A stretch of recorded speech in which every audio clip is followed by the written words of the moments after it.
to the Art of Hitting channel.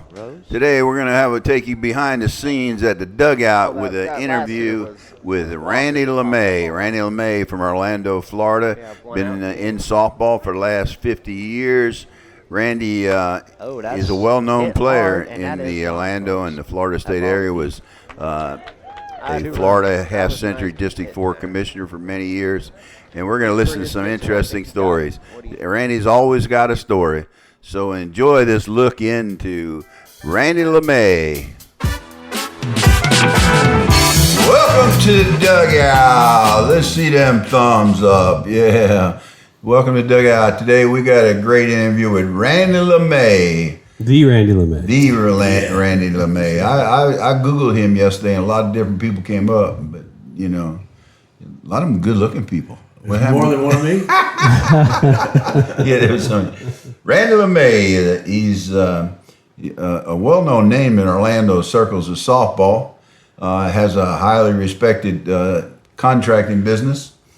We're going to have some interesting time with Randy. I explained we had an individual scheduled, Steve Imlay, and he backed out at the last minute.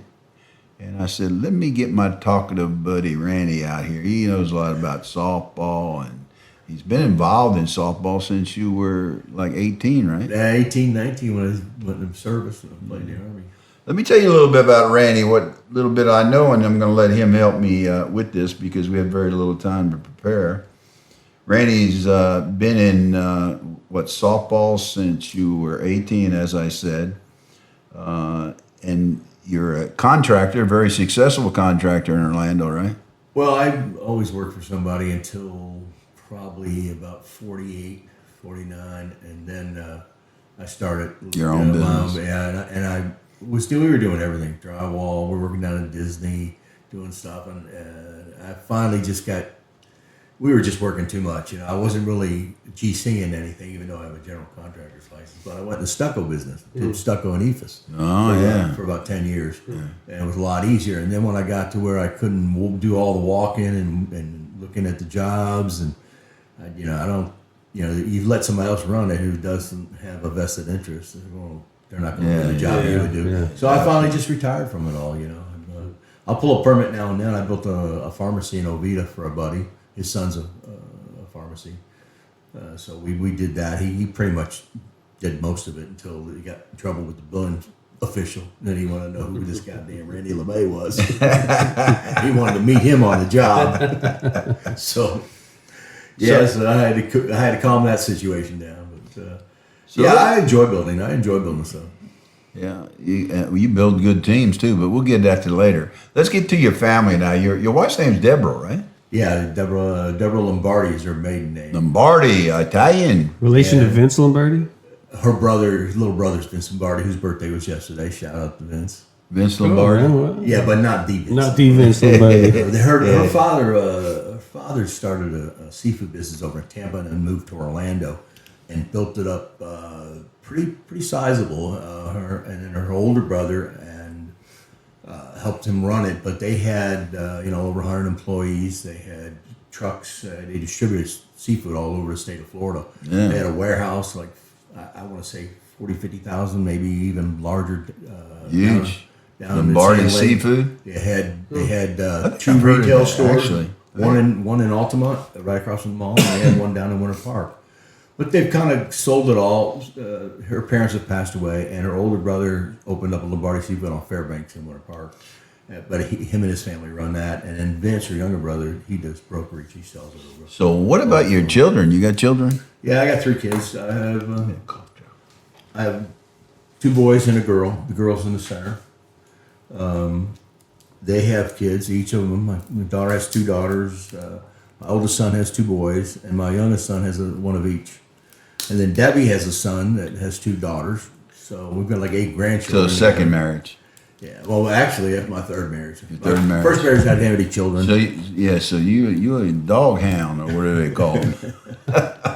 What do they call it? Movers and shakers nowadays. I don't know anything about it. Well, I married a girl who was in the Army when I was in the Army. Were you in the Army? Yeah, I was in military police, and I got out. Military police. That explains a lot. And I got out, and she got orders for Panama. So in '77, so we got married and we drove our car down to Panama City, Panama, in Central America, and lived down there for 3 years. And that's where I went to school on the GI Bill at the Panama Canal College, and I played rugby, and we traveled all around.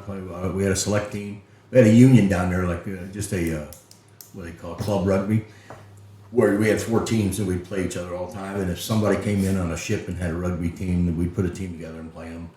And then we decided to go on the road and act like we're like we represent Panama or something. But we found out real quick we weren't professionals at all. You know, there's guys who could we thought we were really good, and we were really good, but then we had guys that were just, I mean, you know, we played against teams that were just, you know, world class, you know. Yeah, rugby is rugby. I mean, we had Mike Dills talking about lacrosse, and Dan was saying how, you know, rough a game that was. But in my opinion, damn rugby's crazy. You know, we when I first got to Panama, we had a scrum half. That's the guy that bends down, throws the ball in, gets it out, and then he passes it out to the fly half. That's what I played, the fly half, one of the backs. And he left. He was from Argentina. He was an army officer. And he left, and a guy came in, a second lieutenant, artillery second lieutenant from West Point, named by Jimmy Papafoda was his name. Jimmy who? Jimmy Papafoda. Yeah, his name, man. And he was an all-American lacrosse player. And we taught him how to play rugby. But he had his own idea how to play. Most scrum halves would just get the ball and throw it to me, you know, and then I kick or run it, and we go from there. Not this guy. He turned it up and go running by himself. So I just followed him along, and I think we led the team, the league in scoring because of it. But he did all the work. I just followed him and catch what he But it's safe to say you aren't going to play the All Blacks. No. You know who the All Blacks are. Absolutely. Yeah. Okay, I just want to know how. We had 2 rugby Samoans on our team. One we called Mr. T. He was 6'5", about 265. He played University of Hawaii, and you know we nicknamed him before the real Mr. T. And he was just playing for us that summer until he could go, and he was going to go in the NFL Combine. Wow. And try and get in the NFL. I don't know where it happened. And the other one was a fullback. He reminded me of Troy Polamalu, just a little bigger maybe. You know, he played fullback, and I did the kick for touch of like punting for the team until he showed up. That dude could kick a 70-meter field goal with that rugby ball. Wow. Holy moly. But he was a great player. We had a great team. We had guys from all over the place, man. All over the place. Okay, well, let me get back to introducing you a little bit, give you a little background why he's on our channel. You know, our channel is focused on history of softball in Florida, and we are expanding to the West Coast with the help of Steve Emley. He's just getting his roots and getting his contacts in place, and we'll be having a lot of people from the West Coast soon. But Randy's what you call a player who loves softball. He's sponsored many teams and is what I call a fundamental heart of softball in itself. Softball has a lot of Randy LeMays at different levels. And let me explain that. He loves the game. He makes sure many people get to play the game because of his sponsorship and his love for the game. He's certainly a well-known player, sponsor in the Orlando area and the state of Florida, and I guess Canada knows him too. I think he kicked some ass in the border wars. Hey! I was a part of that 2019 border. You got your ass kicked. No, we won. We came back. You didn't beat Randy LeMay. We did. We didn't win. Oh, you didn't win? Yeah. Well, I got a bad news. 50s. What, you played 55? 50s. No, it was 50s. You played the 50s? 2019. Yeah, I just turned 50. So we went up there 2000. I thought it was 18. The border belt, ISSA. Yeah, in London, Ontario. We were the only U.S. team there. Yeah. Oh, you played for the Canadians? Yeah, I did. They beat us. Yeah. Well, were you there in the damn. final game? Yeah.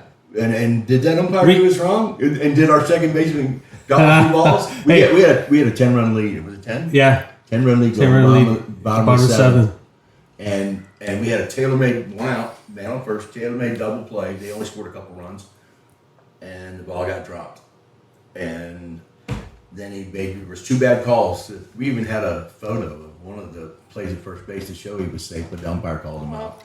Canadian umpires, they cheated. But you know what? I told the guys, hey, who cares? It's just fun, man. They give them their dues. They stayed there. They fought. Don't don't say nothing about, don't bitch about the umpire. Just be happy. It's softball. So we got an asterisk on that one. But they beat us. And I'll give you all due. You had to be somewhere in the neighborhood to get close to us to beat us. Yeah, at the last inning. It was a good team, but we felt we were stronger. We felt we were. The year before we proved it, man. We put a whooping on them. Well, your team was good, man. Your team was good. There's one of the stories that Ed Starcher and I put that together. We'll come back. Ed Starcher, they had a good team. Yeah. Well, let me finish my little introduction of the big man, Randy. Randy moved through his softball career much like a lot of players, where he went from a pretty top-notch player, as I remember. My memory, I think, is pretty good with players, and he moved on as he grew older and became a pitcher, and then a catcher, and then a coach, and then a manager. And that's the progression of us softball players, and I'm on that same road to the bench or retirement. Yeah, you just. But that's Randy LeMay, man. Randy's one of the great guys, fun guy. Everybody loves Randy LeMay. Did I capture that pretty good, Randy, or you want to add anything to it? No, I did love the game. I do love the game. I mean, I still do. We're playing here in Tampa here in a few weeks, and I'm getting excited about that, after making some phone calls yesterday. It's more like, for me now, it's more like putting a team together and getting guys that get along with each other, that make good teammates. You don't have to have the best players, to win. Well, how do you get this list of guys, man? Dan and I joined you in the last tournament, and you had a list of pretty impressive players, man, guys that are on the circuit, and so how do you do that, buddy? It's pretty much, just like you did it, except I kept doing it with the younger guys. You stayed with everyone in the years. Yeah. Well, you did play with a lot of guys a lot younger, but you do it by word of mouth. Hey Dan, you know anybody that's play at our level, and let's take a look at it. That's the point. You've been playing softball since you were 18, but when you were 18, that was what, 19? I started 74. I think it was 74. So I was like, what the hell was I in 74? I was like, the Army got me doing it. 74. I was in my 30s, dude. I was in my 30s in 74. When did we cross paths? I remember you from... we crossed paths in the Whitehall, 35 and over. 35 and over. It was my... You got any stories from that? Oh, God. Yeah, I do. Well, let me hear. I'll tell you if they're true or not. Well, Like when I met you guys, I went over there with Earl Elder's Plumbing, and Benny McGill, who was the pitcher. I know Benny McGill. Yeah, sure you did. And Benny and I played together on Tiffany Inn. Yeah, the Tiffany Inn. Benny was a friend of What were all ours. Scartino? Al Scortino. Al played for Scortino. Belport. Yeah, eventually he played with me first. He did? played with my Sam Metellus Yeah, team. Do you remember Sam Metellus at all? I do remember Sam. I didn't know him, but I do. What was the other guy? Good buddy of There mine. was Dean Edwards. Dean Edwards. He was Dean the one. Hazen, Dean Hazen and Mo Hazen. Mel Hazen. Mo Hazen. Their father was the original. Yeah. He was tough, dude. I remember him. I played with him. I met him before. And Dean and I actually became partners for a while doing Oh, stucco. did you? Because that's, Yeah, Dean was a real nice I guy. put Benny McGill into the stucco business. He did work for Red Stucco a long time ago, but then he wanted to come and do his own, so I got him in with U.S. Home. Hey, remember that? Let me just bring back. That's a Remember, great picture. there was a young guy, a stud, and he played with Jimmy Decker. Remember, Jimmy Decker? Yeah, sure. Jimmy and Audie. Yeah. What was this guy's name? Big, tall guy. Ended up passing away young, but he was a hammer. He played with that paint company, and O'Connell or what is that? O'Connell Paint? They painted cars? That company? yeah, I think so. It was Kenny Patrick. I played on it 1 year with them guys. It was Kenny Patrick, Russ Gorman. It was the Kenny. manager. This guy is passed. It was a big, tall guy. Well, rather than dwell on that, let's keep on going with names that I can. But I thought you might know this guy because. Well, anyways, Benny got. He says, "You want to play 35 and over?" I just did. It was my first year eligible, so we played a little tournament in Fairview. As a matter of fact, him and I and Dean Hazen tied for the home run derby, and we went over to the big field. and Dean hit like 8 out of 10. What was the big field? Fairview? Yeah. At Lee Road 441. Yeah, I know where it is, but I'm saying the big field. Well, we call it because that's big where field. Bruce hit that home run into the Shell station across the street. I've hit asphalt there once. Oh, you do? But it was asphalt? with an altar too. Yeah, but you know, them fields were like 280. Well, there were 300, and the big one was 300. Which one was the big one? The one in the corner, and one he hit. One he hit. Okay, yeah. It was 300 with a 20-foot high fence Yeah. in left field. You know what the other field has in common? I want to know if you know what significant event happened on that field. I'm almost sure that's the significant event you almost. I'm not sure you're telling the truth about it, but you know the one where you supposedly struck out 3 of the best hitters on Hollow's team. That was that field, wasn't it? Oh, we need to hear this in detail. Go ahead. Really? Go ahead. Yeah. That was that field. That's funny how that comes. I remember, wasn't it? It was that field. That my memory's correct, isn't it? Yeah. That was it. I can see it like it was yesterday. Go ahead, tell us. Story. Well, but it finished when I met you. It was 35 north. So we played that one year, and we I think we won one game, and then the next year it came around, and I called Earl. I said, "Hey, you going to play in that tournament again? 35 and over Whitehall, U-Trip Nationals?" And he goes, "Yeah." I said, "You want to get good?" He goes, "Yeah." I said, "Who we got to keep?" He said, "Me, you, Jay, and Benny." I go, "That's exactly what I had in mind." And I called everybody else up to the Dollar team, and we ended up playing you in the finals, and in the winter bracket finals, and you run rolled us. You had Ray Fleetwood. So then we came back and we run rolled you guys, and it's like midnight on a Saturday night or something. Maybe 1 in the morning. They turn the sprinklers on. Oh my goodness! It was and so not only did you run rule us the last game, but it was 40-0 in the third inning, and I told everybody if we score a run, we quit. I do remember that part of it. And I scored a run. Bunter, I scored, and I said, "That's it, game. We lost 40-1."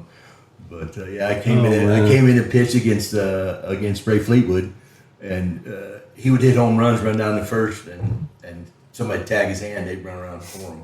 But yeah, I get up on the mound from the outfield, and Ray Bowling was in the dugout, and he goes, "Hey, Bo." He says, "Yeah, Bo," because they call each other Bo. He said, "Bet you can't hit it past this pitcher."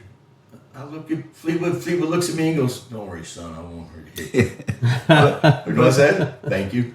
Fleetwood had that interesting way. This guy was a stud. Yeah. So yeah, that was in the 35. Yeah, it was like my second year. But we met the finals like 3 years in a row there. It was always you'd win it, I'd take second or something like that. But Yeah, anyways, well, we had our experiences in the 40s too, but we're jumping around a little bit. But get back to Lake Fairview so we don't lose the audience. You tell that story. I don't really like it, but I think it's part of history. well, we were playing half century, and Well, it wasn't half century. Well, it was that new. That was that new from Bruce new and- organization. Bruce and Fisher put that together. Yeah, Bruce Fisher, It was like the it was the anti softball players. Special Players I Association don't or know something. what they called it. I know it was It was wasn't the political. SBA, No, it was political battle. They had 3 tournaments. That We won 2 Bruce of and and what was the other guy? Rudy. Rudy broke off. Prior half century. Yeah. Yeah. Well, not prior. It was They were prior half century. Yeah, prior. Oh, yeah. They were prior. They were. They ran the half They century. ran the half When I century. first started my team, And they were political running it. fallout, they started their own. Somebody said there's some money missing, but it wasn't them guys. I don't Yeah, I would trust those guys with anything. But getting on to the story. And so, anyways, we're playing you guys, and we play Lake Fairview on that big field. And I think you beat us that game by a run or 2, and we still ended up winning the tournament because we ended up run ruling you guys the last. But I guess I'm gonna go back and verify this. We're gonna have a verification. Oh, of I this. got I don't it. know how the hell we do that. Oh, I think I got it all written up. We got beat. That's They hard actually to said believe. they wrote up that LeMay won the tournament, scored the least amount of runs of anybody in the upper bracket, and didn't hit a home run. I'm like, how did we not hit a home run? You know, everybody could hit home runs. Yeah. But anyways, it was like the 4th inning or something like that, and Kurt Hollis came up. I think he was batting in the 3 He was slot? probably batting. It was Kurt. It was Jim Boston and me. And then So you were- he was you were 3rd, fifth. and Yeah, Jimmy was Boston fourth, and you were was back- 4th, and back I up. was 5th. So I threw the first pitch about, I don't know, maybe 6 foot, maybe 5.5. Pretty quick, and boom, I hit the plate. Kurt didn't move. He looked at the umpire like, that wasn't no strike. And I threw the same thing again, boom, and it hit and struck him out. 2 pitches. And Kurt whispered down, he told me later, he whispered down the party, he goes, well, I come back up here again, and he throws that same pitch. I'm not swinging, that's not a strike. But if people in the dugout were complaining, right? That's when you know you're doing good. They were bad. They were bad. I mean, So the then umpires. Jimmy Boston on come the up, drug. and I threw 2 faster, flatter ones, not even as high as the other 2. Boom, boom, strike 2. Struck him out. That's 4 pitches now. So then comes up, and I go, and now they're about ready to kill the umpire, I thought. And it wasn't my cousin, by the way. Yeah, we said his cousin. At least he's on the payroll. Maybe LeMay contracting. So Ed gets up. I said, "There's no way they're going to give me anything flat. Not after all I'm bitching." So I said, "I got to go high as I can."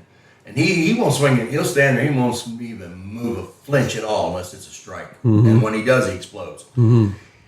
So he just stood there, and I said, "Front outside corner. Let's try and hit it." And I hit it right on that corner. And then the next pitch, I did the exact same thing. 6 straight pitches, side out, inning over. And No way. He walked straight out to the mound with his bat in his hand. And I didn't know him all that well back then. And I was like, oh shit, what's he gonna say to me? You know, and he whispered something about that's the pitchingest shit I ever seen, or something like that. Like I don't know what did you say, but I know I don't remember. I was a little intimidated. I was saying that I don't remember what I said. I know I wasn't too happy, but I've never seen that ever in my life. Now look, No, I've never seen it. my history goes when there was a year that was unlimited arc.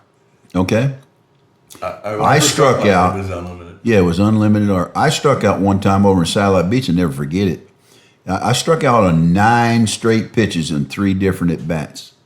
Okay. Wow. They're all way. They were all way damn high, and I was in my mode. I don't swing at a damn bad pitch like that because I'm going to fly out anyhow. That was my. Now, do you have a board back behind the plate? There was no board. There was a. Okay. You had a And you know, landline plate. well, let me give you a little hint of what the umpire's nickname was.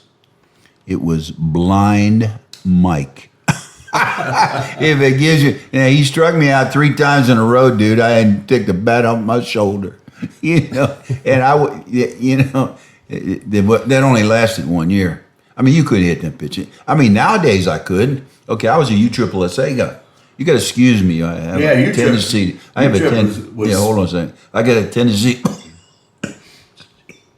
Excuse me to cough. That's all right. Take it. That's not good. That's for my lung operation. Well, U-Trip, it was 3 from release, and I used to scrape the ground when I let Yeah, it go. well, So I you was a guys- USSSA guy. And then when you get in the, you know, when they did that unlimited arc, it was crazy. But now, when I got into senior ball, that's all they had was high arc. And I was never a high arc player. And then all of a sudden, and you know in my senior years that you give me a ball up in my eyes, man, it was gone.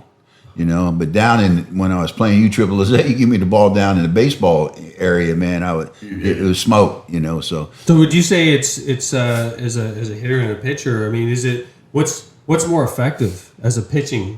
Is it? If you Generally go speaking. unlimited arc, that's pretty hard on people because the very first softball game I ever played, guys in the barracks go, "Hey, you want to go play slow pitch softball?" I go, "Slow pitch softball." I go, "Yeah." They go, "Yeah, come on, we got a game tonight." And Sam's pitching, we're playing headquarters, and Sam's is a real good pitcher. He jump off the front of the mound and backspin it 20 feet high. And I said, okay, now the fence is up down there in the Army. We played on a fast pitch field, so we're like 260, right? And I don't know, we had bats that had rubber knobs and rubber ends on them. You know, they fall apart. It was terrible bats. But the first pitch he threw me, I looked at it, I waited on it, I parked it right over the left field fence. I was like 4 for 4, and after the game, they're like, you gonna play again? I go, no, man, it's too easy. How you making out? Well, I found out real quick, but So you're okay hitting the high pitches? oh, I love the high pitch back then. I grew up. Then when we all played high ball there, and then I made the post team, and Sam was our pitcher, and we went to Fort Sill, Oklahoma, and played in the trade-out tournament. I got paid to play softball in the Army for a while. That's cool. Yeah, that's a life, man. Yeah, then I went down to Panama, and I finally got in a league down there, and they had a draft league. The last couple drafts, I was drafted number 1 down there in that league. So you're a big guy. How big were you back in your playing day? And when I was in college, I played rugby at about 210 maybe. And you're how tall? I remember I told you 220 once, I think, but I wasn't 6'2". 6'2". I was 6'1" and 3/4. Yeah. But I was a basketball player in high school. What is my 9th grade, I played football, but I was 105 pounds. And the coach went to the same high school as my dad did in St. Louis, and the coach was my dad's buddy in high school, same high school.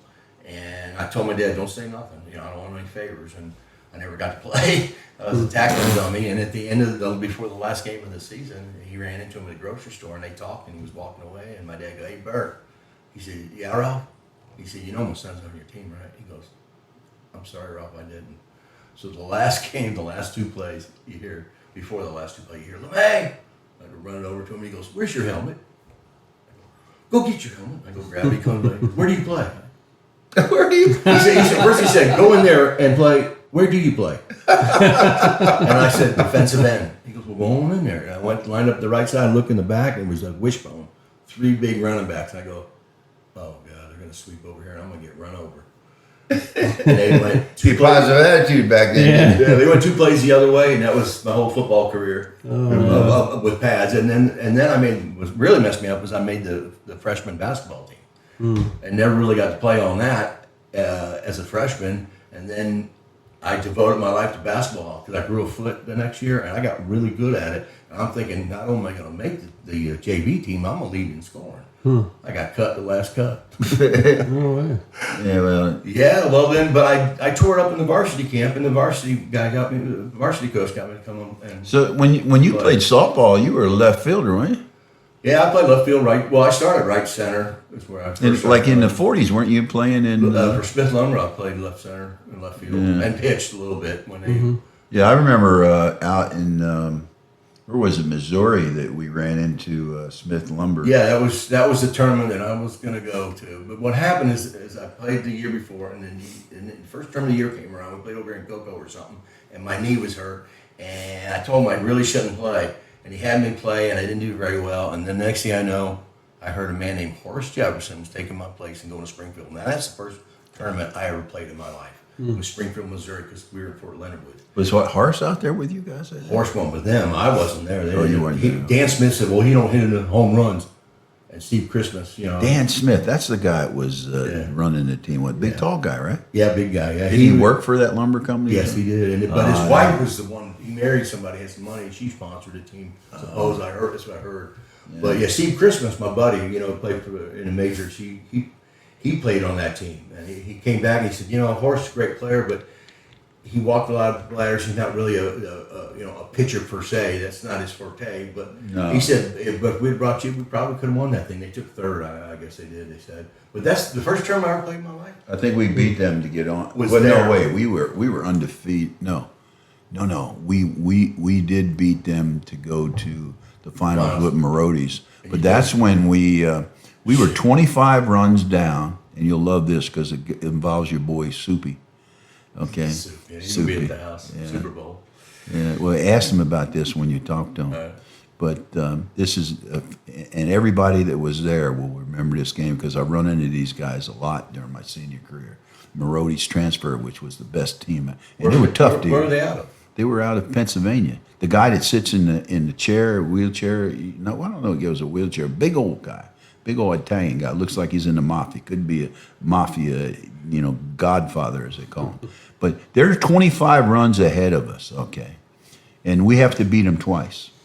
And they're just playing this thing because they will whip our, Florida butts. So Soupy comes around. Rattle, rattle. Here comes the cow. He hits it inside the park home run, I believe. Okay, and I took this from him because I started climbing fences after that. But he came around, and he said, "Rattle, rattle, here comes the cattle." He came around and hit and got that and climbed the backstop. I said, "Shit, I'm gonna do that next time I do." After he scored. After he scored, man, and everybody started rattle, rattle, and we beat them the first game. They said, "Oh shit," and they missed their plane, their everything. They were so pissed, and we beat their butt the next game, big time. And we came back from 25-run deficit, man. It's like crazy. And I ran into that guy up in Daytona. I forget when, years after, 20 years after. I said, "Hey, you're from Marodi's. Rattle, rattle, here comes it." "Yeah, man." He didn't want to hear that, did he? And you know who else played on that team? Eddie Sight? No, the guy from, and he played with the Hollis with us. Rooster. His name's Rooster. You don't know the guy, left-handed guy named Rooster? No. He's from West Palm, and he plays with down there with Tanner and those guys. and his name is Rooster, fastest guy alive, man. And I ain't seen him playing I moved lately. to West Palm when I came to Florida in '80, and then moved up to Orlando in '83. That's when I ran into. Did you know Johnny? What's Johnny's last name? Oh, I knew who was Doug Roberson was. Oh yeah, Doug How Roberson. about Jackie McLean? Oh yeah, Jackie and I are buddies. Yeah, we go a long way. I umpired you guys. Jackie was playing half century one time. Matter of fact, Left field. I just put a 1987 World Championship. Miller, he was 35 and over. Chip Miller? No, okay. Miller Light. Oh, Miller Light. Yeah, I know Chip Miller. Yeah, of course you know. Yeah, I Miller coached Industries. his team, right? Yeah. Bodybuilder, huge dude. Yeah.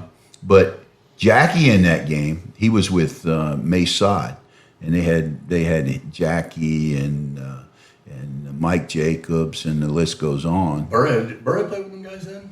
I don't know if Burr wasn't playing with them at the time, but Maybe Ernie was then, maybe. oh, I seen Jackie go in the hole at shortstop, and He could play anywhere. yeah. Well, at 35, he was still at 40, he slacked off a little bit, but he played with me a bunch in 35 and 40. He fell out after some period. I moved down to West Palm in '80, and some guy got me on a little shitty Publix team up in Palm Beach Gardens, and then somebody on that team goes, "Hey, you got to play on another team." So I go down there and show up, and it's Delta Petroleum. They were like the second best team in West Palm, right? And Jack and all them, and Doug and all them were the top guys. Yeah, Jackie and Doug were And, tight buddies. So I don't ask for nothing, man. Next thing you know, I'm playing left center field, batting third.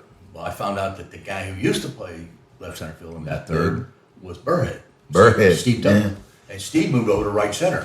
And the first game, I remember there was a guy on second, and he went to the warning track, and I was flat-footed, planted my foot, caught it, and threw it right to third on a fly, no bounce. And the runner turned back and ran back to second. And Burrhead and his buddy in left field started yelling, "Boy, got a flicker."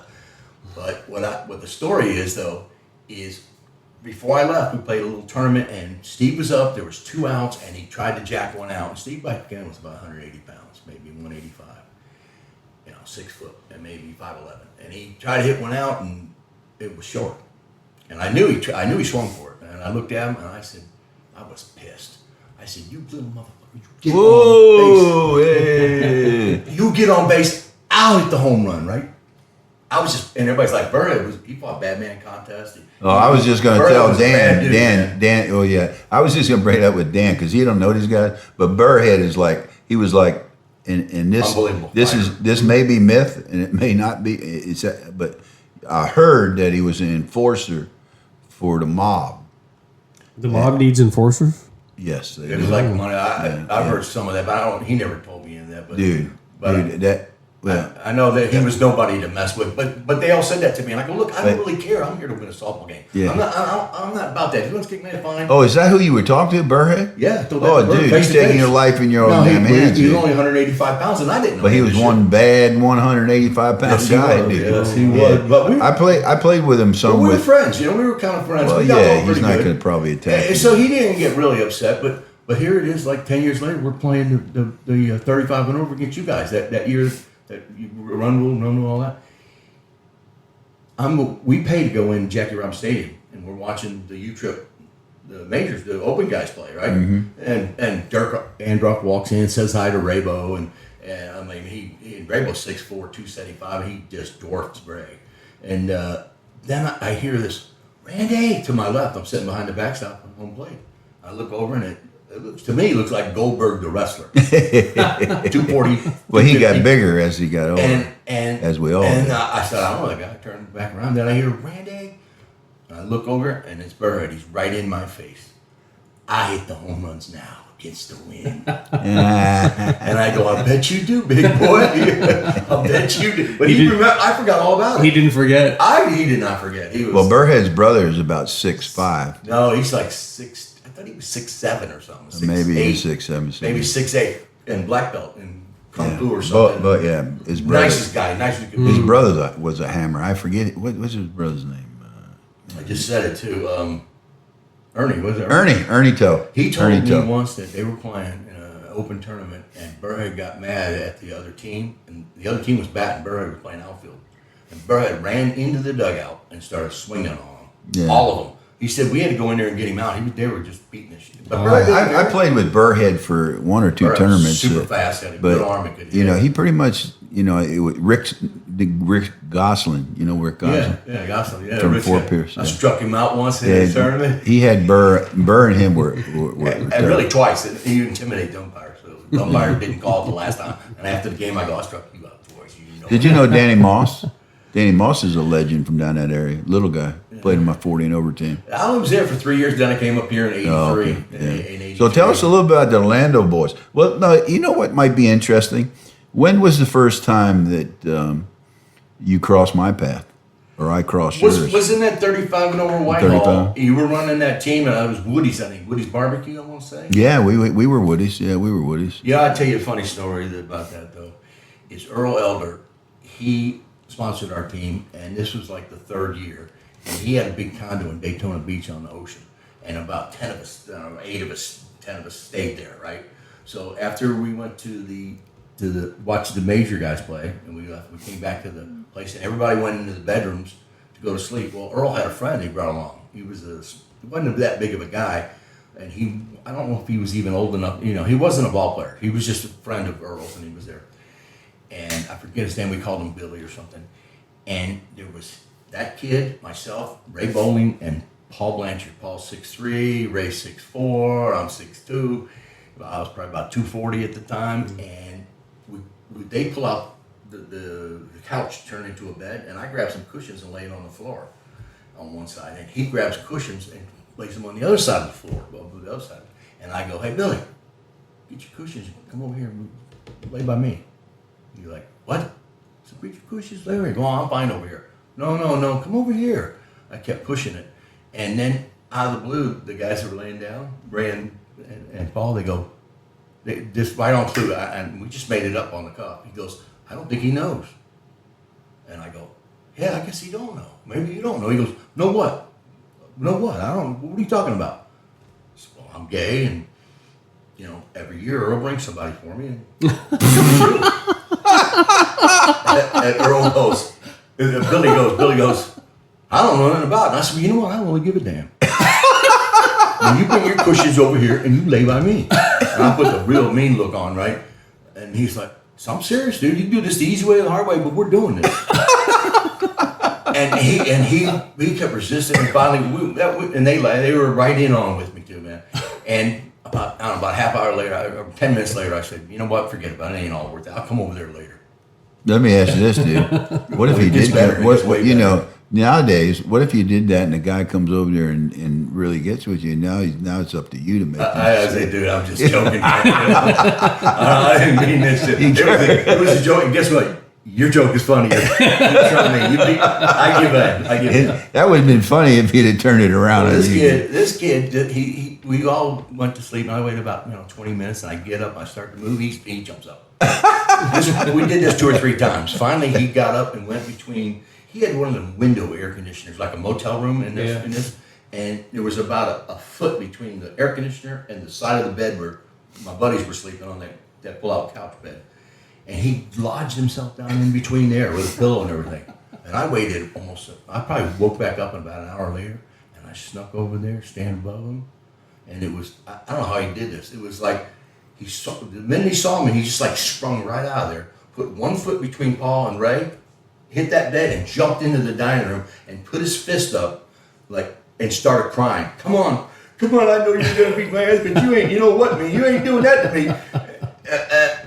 And I'm like, nah, you know what? Forget about it. I'm not even wanting it anymore. Forget it. So the next day, Ray and Paul are telling everybody in the dugout before our first game, and Earl goes, "Hey, Billy, go get us some drinks, just some money." Wait, Randy, can you go get us some drinks? Billy, you go get them drinks. You go right back here and watch me softball. I play softball. And he's like, F you.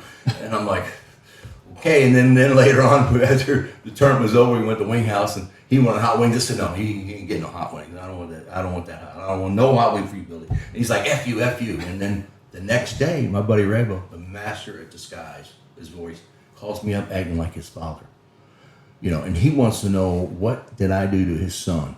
That he's like mentally screwed up now. And I sure it was, I'm believing it. I'm like, like, sir, it was just a joke. I thought he knew it.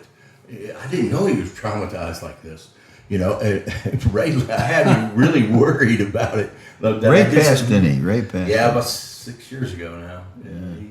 He had diabetes, and he went out, and I guess it was a Saturday night, and they looking for him. And then the next morning, his mom was up there staying in Minnesota with him, with his girlfriend, and where's Ray? Where's Ray? I opened the door about 10 o'clock in the morning. He was frozen on the step. That big guy that I was thinking about, he was a friend of Rainbow's. I can't remember. Oh, you took it. Yeah, it'll come to me maybe. But, hey, so you got some funny stories there. You got any funny stories or? You know, I often thought about writing a comical, because nobody really a movie, like a movie script. And nobody really wants to just see softball, you know. Yeah, But I was going to go and collect all the best stories I could from all the people that I knew. So what's the best one you know? Well, that one, pretty hard to top the gay one thing. Yeah, that's pretty That's epic. pretty hard to top that one. Yeah, well, nowadays you don't want to try that because You know, well, you may get there's some stories about women.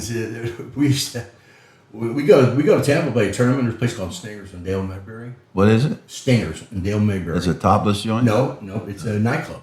You couldn't get in there with jeans. It's an upscale nightclub. And they had 2 floors, and at midnight every Friday and Saturday night they would turn on, I forget what song it was, but they turn the song down and they would turn up that scene from When Harry Met Sally or whatever it is, where she's in the restaurant faking an orgasm. Yeah. And then just get louder and louder to where everybody just stops on the dance floor. But we used to go there, and there'd be 7 or 8 of us breaking, starch polos. And one time I was in there looking around. I go, you know what? There's too many of us around here. We're like clones. But that's what we'd go out and try to take the girls to breakfast, and then we get. And then I remember one time I did it. The next week, my buddy calls me. He lives over in Clearwater. He goes, dude, he sells stuff to schools, and he goes into some school, and there's a girl in there, and they start talking. She says, where are you from? I said, Orlando. And he goes, oh, yeah? She goes, I know, I just met somebody from Orlando. It was me. Tim goes, man, you're known everywhere. I said, hey. So you weren't in that topless... Mons Venus? Venus. I went there once. Yeah, you went there once. Well, actually, I've been there twice. I went with my son, my youngest son. I think you can probably triple that, dude. But no. My youngest son it was his 21st birthday. We took him to Hard Rock, and then we took him there. But the time I was there was probably mid-'80s, and we had a guy on the team that was 6'9". I forget his name, but he was in the back seat. It's like we went out to the nightclub, and we're going back to the room. And I think we had breakfast, and then we're going back to the room, and he slapped me in the back of the head, turn here. It was Mons Venus. He made us go there. And my boy Cutler was there, and man, I never seen $100 go so fast in my life. Yeah, but can you imagine now? I don't think they tip ones; they tip 5. Oh yeah, you can't. No, it's 20s. There was one on the Causeway going over 60. I forget what that was called. I don't think I ever went to that one, but I know what you're talking about. Yeah, I played a lot in Clearwater and Dunedin and stuff. Probably the hottest tournament I ever played, temperature-wise, was there. But I'll tell you a story. My very first softball tournament I played, my buddy got out of the Army. He was like the best. He made the All-Army team. He made MVP of the All-Army team. His name was Mike Adair. And he got Adair landscaping. No. Okay. He got out of the Army. Well, I don't think so. But he got out of the Army, and he stuck around there going to school, and he got picked up by, it was Switzer. They made auto fan blades, and they had a team. There wasn't 2 guys from the same town in Missouri, all over Southwest Missouri. And they were ranked number 1. And I was the last guy that got picked up that year. That was 77, I think it was. And my first tournament was Springfield, Missouri, 4th of July. And there were 64 teams, double elimination. And the first day was Saturday. It was 3 days. Last day was Monday. And the first day rained out. So our first game that we played was on Saturday. It was on Sunday. Yeah, Sunday. And we were down 3, 2 outs, 2 men on. I batted 9th, and the pitcher, the old guy, he was 35. He batted 10th, and I came up, and I don't really think I'm a line drive hitter, that's the way I always. And Mike comes out of the dugout right when I get up the plate. He goes, Randy. I turn around, look at him. Yeah. He goes, hit this thing out of here. Okay, boom, hit it out of there. We tied the game. Went next innings. We lost. We lost our first game. That day on Sunday, played 7 more. We won all 7. Wow, that's a day. On Monday, we went back. We won 7 more in a row. That's 14 games in a row. We're playing for second place. Where the hell are you playing with 14 games in a tournament? Well, when you rain out, when you lose your first game, when there's 64 teams, Where was that at? Spring. It was at Fox Hollow. Oh, okay. Same place you played at. Same place you played at, Fox Hollow. Is that where we played? Yeah. And I don't even remember where we're at in Missouri. That was it. So it was Picture somewhere around. The 16th game. We're down a run. We got 3, 4, and 5 up, and I've been talking to the other right center fielder the whole time, and we're coming in and we're home team, and I look at him and I say, you lost. He goes, oh yeah, you guys are too good, right? Because we've been just clutched the whole day, all weekend. And Mike gets a line drive. The guy runs over the fence, jumps up, pulls it back. Tied the game. And next 2 guys hit line drives to the pitcher. We went 1, 2, 3. I was 19 years old, like crying, like almost crying. I couldn't believe it. I had 16 games in 2 days, won 14 of them, and took third. But man, I thought they were all going to be like that. Yeah, I played 8 one other time at Lake Fairview, that same field, and won 8 in a row at Lake Fairview one time to win a tournament. Let's talk about Florida softball and maybe Orlando. Talk about who are the best teams in your senior years when you started senior ball 20 years ago? Well, I started with 35. You're what? You're 68 now, right? Yeah.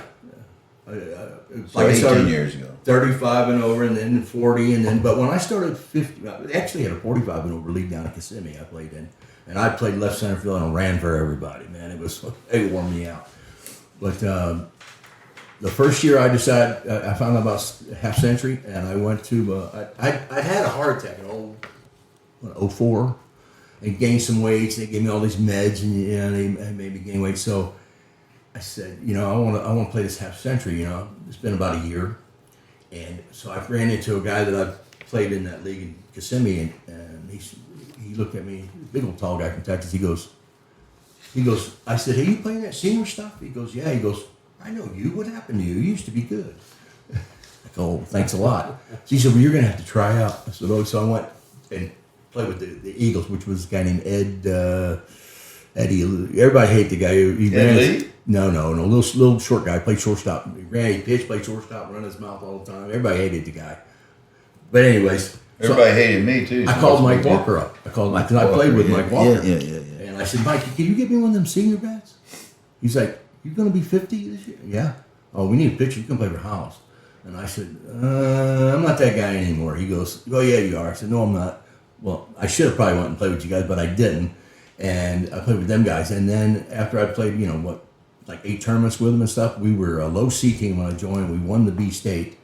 But before the state tournament, I told them I'm going to start my own team, because I had a bunch of people asking, like AB, AB helped me start. I remember AB plays with everybody. Yeah. Is he still playing? No, I don't think so. He said he wanted to hit a home run when he hit 70 and over, which was a few years ago, and I think he did that. But I heard he had gotten sick. I stopped at his house a couple of years ago. Probably need to go see him again. Let me break in here a minute because we ain't heard much from Dan, and Dan has probably got a lot of questions, and he'll try to whip my ass after this. Go ahead, Dan. Go ahead, Dan. Ask some questions. Well, I mean, one thing about that I've known since I've ever heard of you is how great of a team builder you are, and I have some questions about that. Like, it's kind of a 2-part question. Like, what do you look for when you're building teams? And actually, the part 2 of that question is, does the emphasis change from as the age divisions go up? Especially 40 to 50. Is the quality different in 60s and 70s? Believe it or not, I know many players, and I think Ed's one of them. The older they become, until a certain age, the better they actually became. I knew a lot of guys you have always hit, but I knew a lot of guys that when they were younger, they were great defenders, not really hitters, and all of a sudden, the pendulum starts swinging the other way. The big guys maybe don't hit as well, and the smaller guys are better players because they can run and catch. And we played a 60 league in Seminole, and the guy went, he said, you going to play, Randy? At first I didn't want to play, and I didn't, like Mike Farrell, rest his soul. Mike Farrell, yeah. He told me, he said he liked playing the league, they just would walk him, So I said, I'll play. And I said, well, listen, if you draft me, draft a bunch of fast guys. Don't worry about hitting. And we'll just, because you have 11 fielders. So we just stacked the left side of the infield. I pitch it low and inside. Shit, I don't think anybody scored double digits on it. And we barely scored over double digits and won undefeated. So, yeah, things changed. But for me, building teams, it seemed like when I was a young man, I always wanted to play with my buddies. That's why I didn't play as much, because they always had something to do. They were always, and so we'd all play on other teams, but I never really got to play as much as I wanted to. But then when senior ball came, it was like emphasis on building a team and keeping it together. But you can't do that if especially half century, and if you're going to play tournaments, you got to keep getting the next 49-year-old. My wife would say, "Oh, so and so on the team?" No, we got a couple of young guys. I just get to know his wife. Why do you do that? We're trying to stay in the top. The top 5 teams. Top bracket.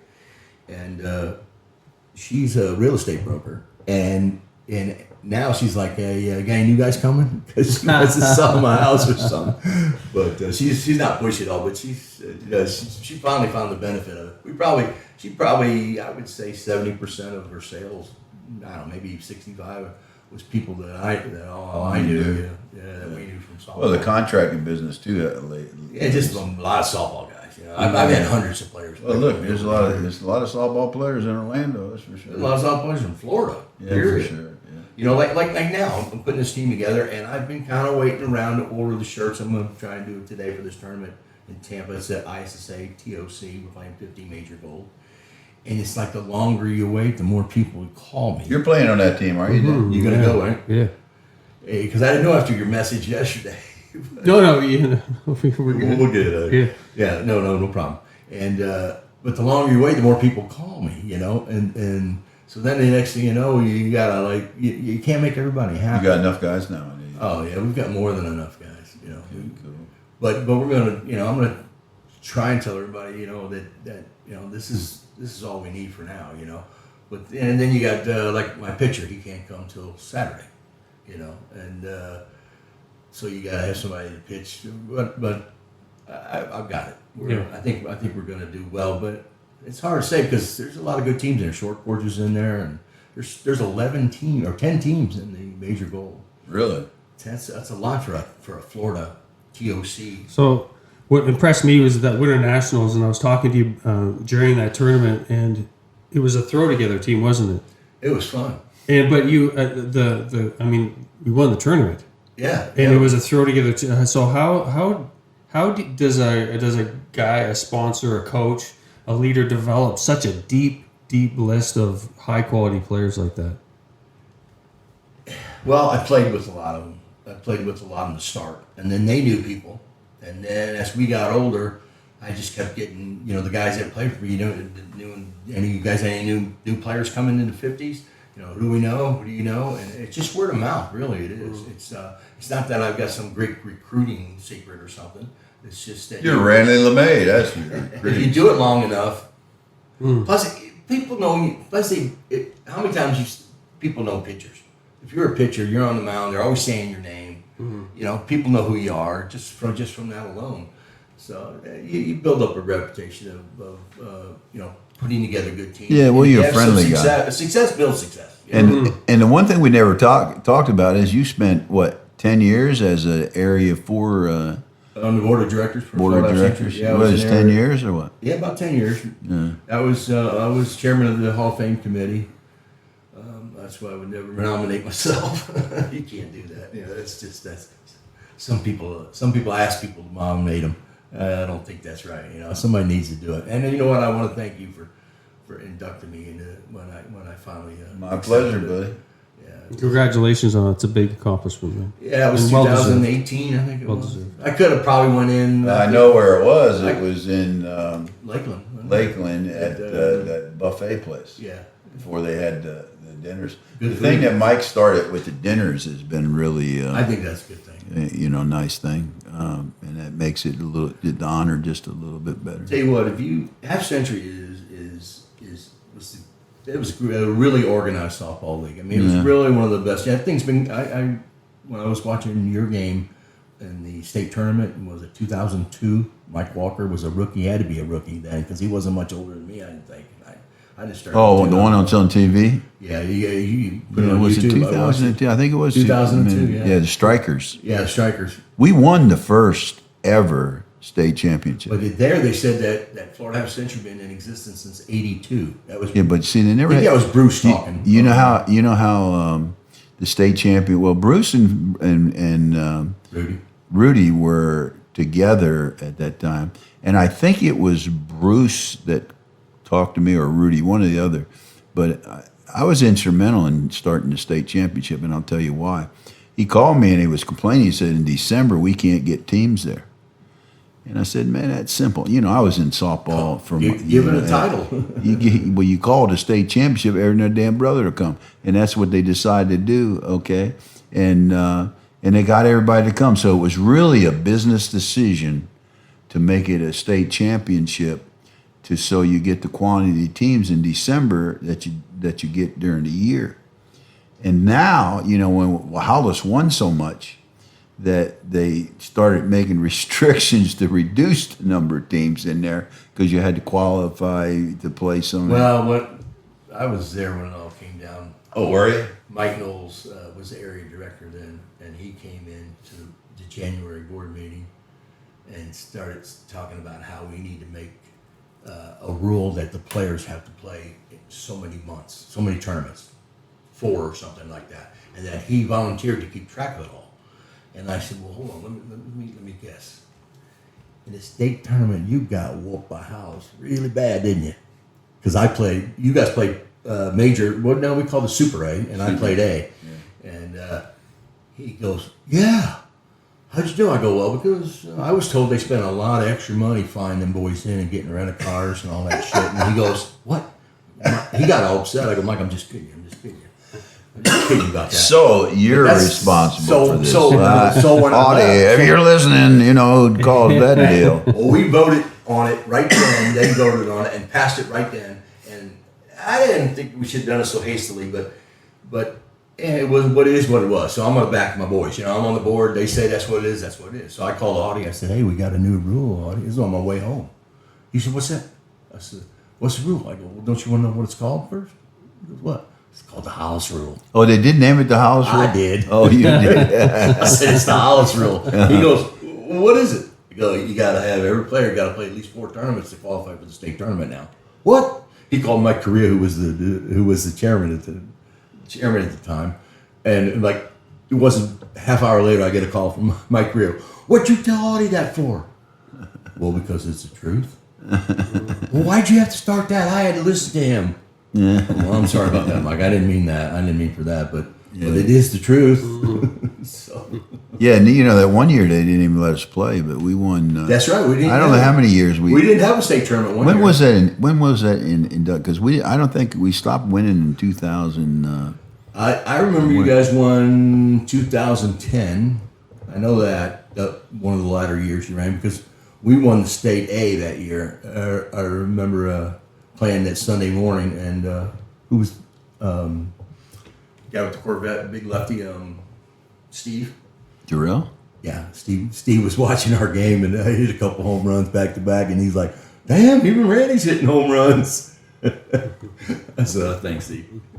Yeah, we went on to win that. Yeah, it's funny, but that was when Mark Martin played with you. Yeah, right then. Yeah, he's a stud. Oh, I love Mark, man. Well, I think we got to wrap this up here pretty soon, right, Big Chief? You got what's the way we close this thing out? Well, normally, at the end of the podcast, we like to ask you for the audience. So the question I'm going to pose is, what are the Randy LeMay 3 keys for success in softball and life? Well, I think one is being forthright, being a man of your word. Whatever you say, you do it. You know, and especially softball. And the other thing I would say is to keep people informed. You know, if you just keep them in touch and what's going on.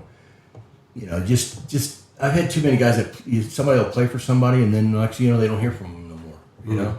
And it's just, treat people right. Treat people the way you would want to be treated. And, don't always pick them by ability. Pick by character. Pick them by character. Yeah, that's a huge thing. That's good. And a wise man told me a long time ago, keep all the lefties.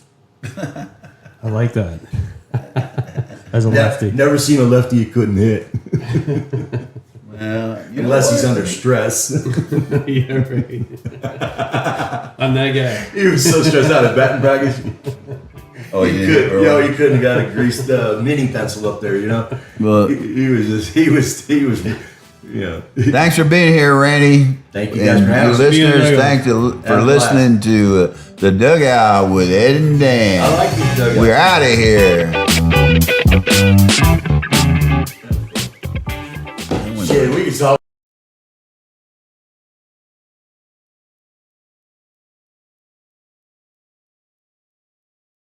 Well, I hope you enjoyed that interview with Randy LeMay, and don't forget to hit subscribe. The Dugout is brought to you from the Florida Senior Sports Association, along with the Art of Hitting channel. Hit subscribe. Thank you.